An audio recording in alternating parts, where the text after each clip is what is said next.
Good afternoon, and welcome to Dovetail Learning's webinar on the 5 love languages of appreciation. And we will be talking about our approach, We Are Resilient. The 5 love languages of appreciation is one of my favorite webinars to provide because it's about bringing us and others to a happy place. And who doesn't want to talk about that? I will say that this is part of the We Are Resilient approach, and we're excited to have you here this morning. I'd love to have it interactive. If you have any questions, feel free to put them in the chat or the Q&A. Before we begin, I want to do an appreciation of you. I want to thank you for being you, for handling all the challenges that come up in your life, and I know that they can be many, and for taking care of the people around you and for caring. The world is a better place because you are in it. I am a We Are Resilient coach, and I'm the executive director of Dovetail Learning. I have 2 adult children. My daughter was married last April, and I have spent my career in nonprofits around the world helping people empower others to live their best life. We've lived in India, we've lived in China, I've lived in Africa, lived in Europe, and now I'm in California and I'm helping my mother who has Alzheimer's, living with my husband who is also executive director of nonprofit, and I have a cat, Buster. Our mission at Dovetail Learning is to strengthen resilience in adults and children and to create a world of kind, connected human beings. Today, we're going to look at how appreciation strengthens resilience, what is resilience and why strengthen it, and then we'll dive into the 5 love languages of appreciation and then give a quick overview of the We Are Resilient approach. Resilience, what is it? Resilience is an ordinary superpower. It does not come from rare and special qualities, but from the everyday magic of being human. All of us have a resilience in us already, which is why we named our approach We Are Resilience, to remind us that we are in that place. Resilience, first of all, is the ability to adapt and respond to meet challenges effectively. We know our resilience can be higher or lower in different situations. It's not just a one-size-fits-all trait or quality, but it's something that we can strengthen through the practice of our skills. So we can be going along and then we get the phone call. A couple of weeks ago, we got the phone call that my husband's uncle had died, and suddenly we're in a different place. We have to scramble, figure out how we're going to go to Chicago for the funeral and all sorts of things. And suddenly we feel not as resilient as we did 5 minutes before. Or something else can happen and we can just feel really strong. We can be centered in ourselves. Maybe we're practicing our skills and we can go from someplace feeling really off balance to feeling really strengthened. That's one of the things I love about appreciation, is that it's a resilience skill that can really help us feel stronger in our resilience, and it can help others too. So how does resilience help? Again, as we said, we're going along and then suddenly a stress event. We can get a phone call, an email, someone can come in and suddenly maybe our protective patterns are triggered and we can have this peak experience. Oh, and we're really upset or feeling frustrated and then it can take a long time to calm down and feel depleted. We call that our stress trigger reaction, and we lose our cool. It can happen many times a day on some days. If we want to manage our stress curve, when that stress trigger comes into us, we notice our protective patterns. Oh, we notice, oh, this is what I'm doing. I'm avoiding or I'm attacking. We wonder and assess, oh, is that helpful? Sometimes it is helpful and we're going to keep doing it. Other times we're going to choose a resilience skill that's going to calm down and feel centered. We'll keep our cool. For appreciation, it's one of our resilience skills. So maybe we're in a group and people are doing something that we don't really like. We can, oh, it's not helpful to attack them. Maybe it's not helpful to avoid them. But maybe if we appreciate them for what they're doing right, we can feel calmer and they can feel calmer. And that's how we can use appreciation to manage our stress curve. We also want to say that appreciation is a broader thing than many of us are aware of. It's the awareness, mindset, and skills to create the best version of ourselves so we can contribute to our family, school, workplace, community, and the world in a way that we want. And that's why we promote it and we spend our career at this point focusing on how we can all strengthen our resilience. We talk about 5 types of resilience at Dovetail Learning for the We Are Resilient approach. Personal resilience when we're feeling off balance, but maybe then we're feeling centered. Relational resilience, which is happening between 2 people and how we can better connect with each other and we can solve issues that come up because we have strong relational resilience. A group resilience, both relational and group resilience are really helped when we appreciate. Then we have our cultural resilience, which is how we view the world, and our reactive resilience, which is our protective patterns. All of these we can talk about more on the website. We have lots of materials, videos, and other things if you want to learn more about the 5 types of resilience. But for today, as I said, so the protective patterns give us our reactive resilience, centering skills give us our personal resilience, connecting skills strengthen our relational resilience, our collaborating skills strengthen our group resilience, and cultural patterns strengthen our cultural resilience. So how can resilience help us? All these things. We talk to people and we get all sorts of things. It can help us adapt, be more effective, have empathy for others, create a positive life. In short, it can help us thrive and it can help us flourish and be the kind of people that we want to be. Integrate with ourselves and become more authentic. Let's dive now into this resilience skill that I've hinted about, the resilient skill of appreciating others. So appreciating others, it's really about communicating what we appreciate. Now, when we're curious about appreciating others, we just think about what can I appreciate about other people's genius, their qualities, their skills, what are they bringing into this world that I can appreciate? What contributions do they bring to a particular group or family that I'm part of? When we're doing it, it's pretty easy to think about it so it's really about being intentional. It's not hard to come up with, oh, that person is doing something I really appreciate. That person is writing in a well. That person has said something that I appreciate. That person is thoughtful. That person is kind. Or even if those people aren't really thoughtful and kind, maybe they're smart. Maybe they have thought of an idea that I haven't. Maybe they're just calm in a situation. But usually we can come up with at least one thing we can appreciate about everyone. Research shows that groups who show positive emotions are more cooperative and have less conflict. That's not a surprise. And so often when we're in situations that maybe aren't going so well, if we can just find some things to appreciate, we can create that cooperation. And if a workplace creates a culture where individuals feel appreciated and valued for their contribution, employee engagement and customer satisfaction is increased, staff turnover is decreased, and the organization grows in sense of purpose. This is true for all types of organizations, whether you're a school, a business, a healthcare organization, any type of group.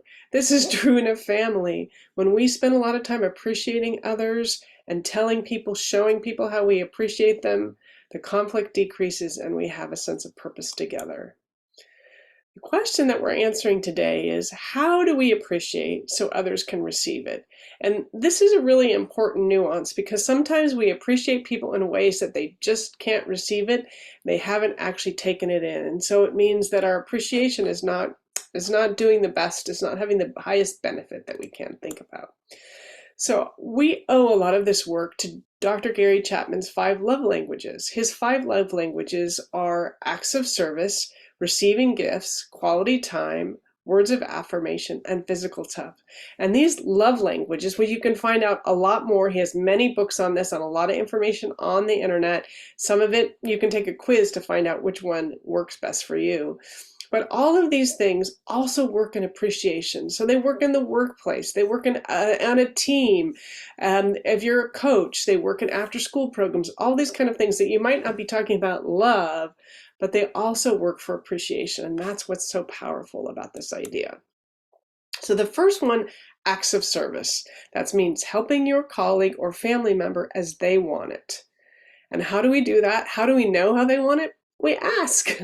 So I have to say, acts of service is my highest value for appreciating others. It's how I like to feel appreciated. So my husband is good at this because he knows I like acts of service. So he makes breakfast for me on the weekend mornings, or right now he's making lunch for me. Other things he knows, then I'll feel appreciated and valued because he's doing something nice for me. This is how I can really receive it.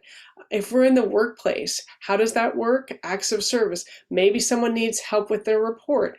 Maybe someone has a problem and they can't get some kind of tech situation happening. If we're a family, right? Sometimes just helping people up, as this sister is helping her brother, it can be the act of service that people need. Sometimes it's cleaning up a room. Maybe it's doing the dishes. Maybe all sorts of acts of service maybe it's making that restaurant reservation for somebody who wants to go out. It's those particular types of things when people feel that they can feel valued, they feel appreciated. And that's one way we can do it. Another way is receiving gifts. Now, what does that look like in a workplace, right? Because we're not handing out little presents for everyone. Sometimes it's actual money in terms of a raise or maybe a bonus. If you're not in that kind of situation, maybe you can provide lunch for someone, a gift card, or even just treats, bringing in donuts or other treats in the morning. So give someone coffee. People who appreciate small gifts, when you appreciate others, you're saying, I'm thinking about you. I appreciate what you contribute to the situation. I contribute what you contribute to the family, what you contribute to our workplace. And I am going to give you a gift because that's how you receive appreciation. That's one of your highest love languages. Another type of love language that we can use to show appreciation is quality time with people. That means listening to them. It might mean focused attention. In the workplace, that can mean just scheduling a meeting with someone or taking them out to lunch. Sometimes that's play. Like, how can we play together? I appreciate you. I'm going to spend a few minutes just playing with you. So obviously these two little girls, they're appreciating others through reading a book together, spending quality time. It's easy to think, oh, but I spend so much time with this. My husband and I are both working from home. We spend so much time together. But unless we have actual quality time when we're talking, maybe over a meal, I don't feel appreciated or he doesn't feel appreciated, right? So spending actual time. And again, in the workplace, can you come up with an activity that's fun to do together for people who really like quality time? That's how they can feel appreciated. Now, here's one that we often think of, words of affirmation. And I have to say, my children and my husband, words of affirmation are actually their highest love language, and that's how they like to be appreciated. So whether it's a little sticky note, whether it's just a thank you in the morning, other kinds of thank yous. I know in some workplaces have more formal programs. They have shout outs. They have bulletin boards where they have virtual things that they send on Slack. This is where I'm going to do a shout out.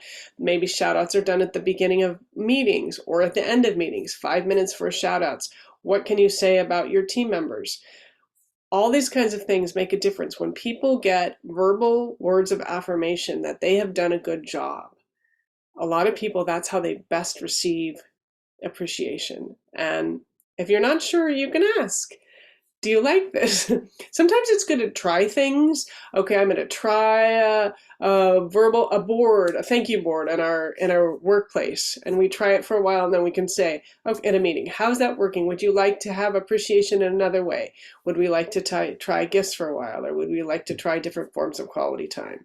Sometimes it's trying things is the best way to get people to understand what love language, what type of appreciation works better for them. And then the last one that Dr. Gary Chapman enunciated is physical touch. Now, this is not necessarily appropriate work.